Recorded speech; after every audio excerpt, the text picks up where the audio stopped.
Okay, ഇന്ന് നമ്മൾ നോക്കാൻ പോകുന്നത് ഓട്ടോ സൈക്കിളിൻ്റെ പ്രോബ്ലംസ് ആണ്. അപ്പം ക്വസ്റ്റ്യൻ നമ്പർ 1 നോക്കാം. The compression ratio of an engine working on auto cycle is 8.5:1.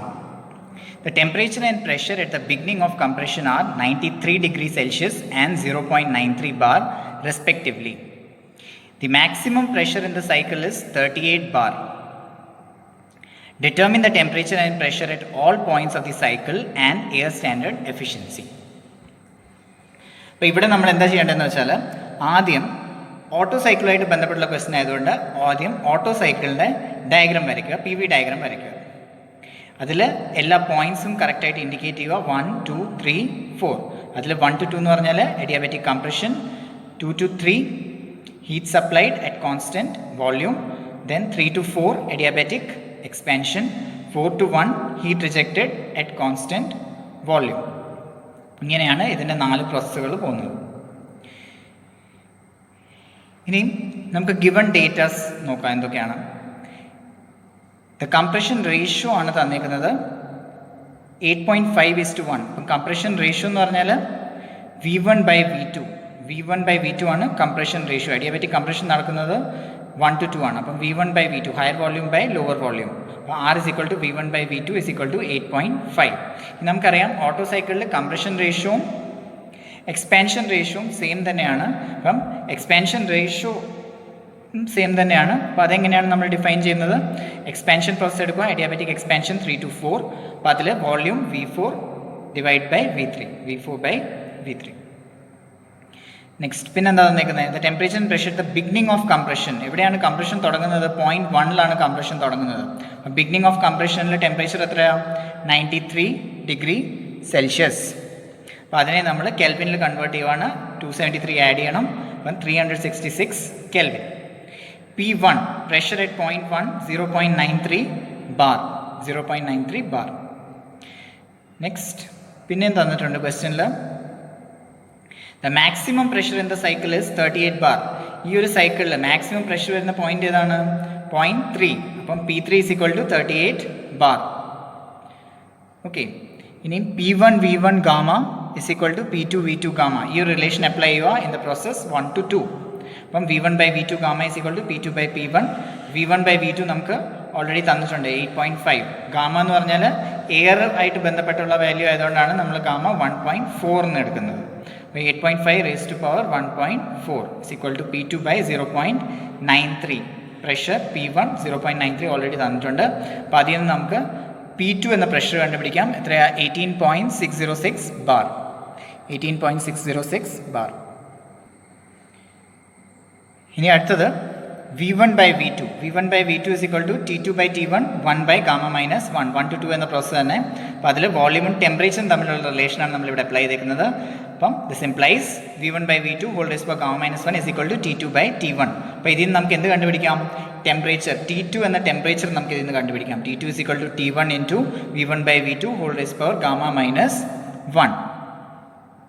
ഇനി അതിൽ നമുക്ക് T1 എന്ന ടെമ്പറേച്ചർ നമ്മൾ ഓൾറെഡി കണ്ടുപിടിച്ചിട്ടുണ്ട്, അല്ലെങ്കിൽ നമുക്ക് ക്വസ്റ്റ്യനിൽ തന്നിട്ടുണ്ട്. 366 കെൽവിൻ മൾട്ടിപ്ലൈഡ് ബൈ V1/V2 എന്ന് പറഞ്ഞാൽ കംപ്രഷൻ റേഷ്യോ ആണ്. അത് നമുക്കറിയാം 8.5 raised to power Γ-1 gamma 1.4 1.4 - 1 0.4.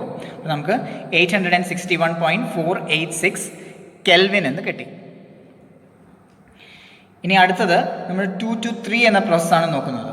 2 to 3 എന്ന പ്രോസസ്സിൽ നമുക്കറിയാം കോൺസ്റ്റന്റ് വോള്യൂം പ്രോസസ്സാണ്. അപ്പം pressure is directly proportional to temperature. അപ്പം 2 to 3 എന്ന process P2/P3 = T2/T3 implies P2 P3 T2 T3.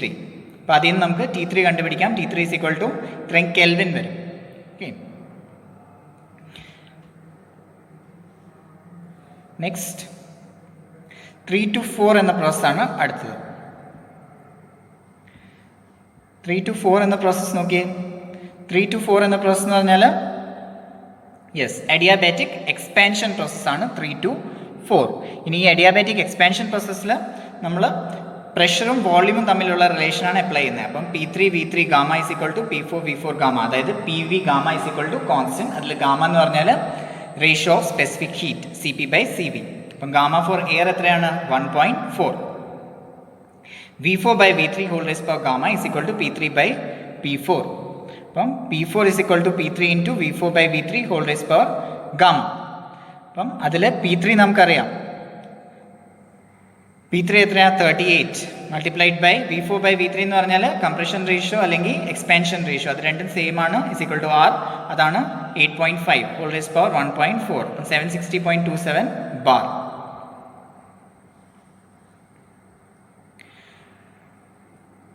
Next V4 by V3 is equal to, ഇനി വോള്യൂമും ടെമ്പറേച്ചറും ഇൻ ദ പ്രോസസ് 3 to 4 എന്ന പ്രോസസ്സിൽ വോള്യൂമും ടെമ്പറേച്ചറും തമ്മിലുള്ള റിലേഷനാണ് നമ്മൾ ഇനി അപ്ലൈ ചെയ്യാൻ പോകുന്നത്. V4 by V3 is equal to T3 by T4 1 by gamma minus 1. 1 by gamma minus 1. T3 by T4 is equal to V4 by V3 whole raised power gamma minus 1. അതിൽ നമ്മൾ T3 എന്ന temperature നേരത്തെ കണ്ടുപിടിച്ചിട്ടുണ്ട്. Okay, അതിവിടെ substitute ചെയ്യുക. 1759.45 divide by T4 is equal to V4 by V3 എന്ന് പറഞ്ഞാൽ നമുക്കറിയാം is equal to R ആണ്. R എന്ന് പറഞ്ഞാൽ 8.5 കംപ്രഷൻ റേഷ്യോ അഥവാ എക്സ്പാൻഷൻ റേഷ്യോ.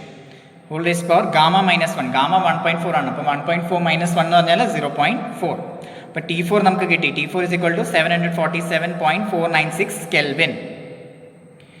ഇനിയും ഫൈനലി നമുക്ക് എന്താ കണ്ടുപിടിക്കേണ്ടത്? എഫിഷ്യൻസിയാണ് കണ്ടുപിടിക്കേണ്ടത്. ഓട്ടോ സൈക്കിൾ, ഒരു ഓട്ടോ സൈക്കിളിൻ്റെ എഫിഷ്യൻസി നമുക്കറിയാം 1 minus 1 by R gamma minus 1. അപ്പോൾ അതിൽ 1 മൈനസ് 1 ബൈ ആർ നമുക്കറിയാം 8.5, 1.4 മൈനസ് 1 അല്ലേ? അപ്പം 1 minus 1 by 8.5 whole raised power 0.4. അപ്പം 0.575 ആണ് അതിൻ്റെ എഫിഷ്യൻസി വരുന്നത്, അല്ലെങ്കിൽ 57.5% ആണ് അതിൻ്റെ എഫിഷ്യൻസി വരുന്നത്. അപ്പം ഈ ഒരു ക്വസ്റ്റ്യനിൽ നമ്മൾ നോക്കിയത് ഓട്ടോ സൈക്കിളുമായിട്ട് ബന്ധപ്പെട്ടുള്ള പ്രോബ്ലമാണ്. അപ്പോൾ ഓട്ടോ സൈക്കിളുമായിട്ട് ബന്ധപ്പെട്ടുള്ള പ്രോബ്ലം വരുമ്പം ശ്രദ്ധിക്കേണ്ട കാര്യം എന്താണ്? ഓട്ടോ സൈക്കിളുമായിട്ട് ബന്ധപ്പെട്ടുള്ള പ്രോബ്ലം വരുമ്പം നമ്മൾ ആദ്യം ഓട്ടോ സൈക്കിൾ എന്ന പ്രോസസ്സ് വരയ്ക്കണം. അതിൽ ഓരോ പോയിൻറ്സും കറക്റ്റായിട്ട് ഇൻഡിക്കേറ്റ് ചെയ്യണം. ഇൻഡിക്കേറ്റ് ചെയ്തതിന് ശേഷം ഏതൊക്കെ പ്രോസസ്സുകളാണെന്ന് ജസ്റ്റ് തെറ്റാതിരിക്കാൻ ഒന്ന് എഴുതി വെക്കുക. 1 to 2 എന്ന് പറഞ്ഞാൽ അഡിയാബാറ്റിക് കംപ്രഷനാണ്. Then 2 to 3 constant volume heat addition ആണ്. 3 to 4 അഡിയാബാറ്റിക് എക്സ്പാൻഷൻ ആണ്.